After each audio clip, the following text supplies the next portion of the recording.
திருச்சி ஏர்போர்ட்டுக்குள்ள ஒரு நல்ல தலைவன், மக்களுக்கான தலைவன், குறைந்தபட்சம் சமூக அக்கறையும் சமூக பொறுப்பும் கொண்ட ஒரு தலைவன் திருச்சி ஏர்போர்ட்டுக்குள்ள யாராவது போக முடியுமாங்க?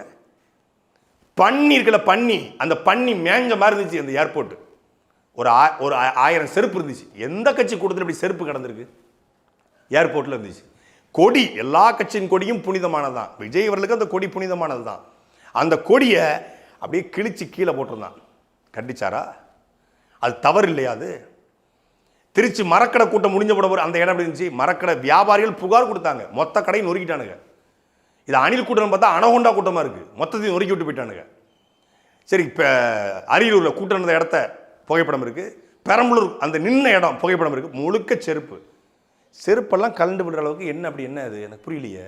அப்போ எவனுமே நிலையான மனநிலை இல்லை. யாருக்கு செருப்பு கலந்து விடும்?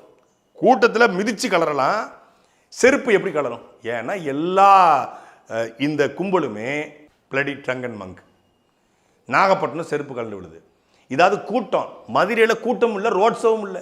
ஏர்போர்ட், மதுரை ஏர்போர்ட் என்ன நிலைமைக்காச்சு தெரியுமா? இது பொது சொத்துக்கு சேதம் விளைவித்தில்லையே. எனக்கு தமிழ்நாடு அரசு மீது அதான் கேள்வி.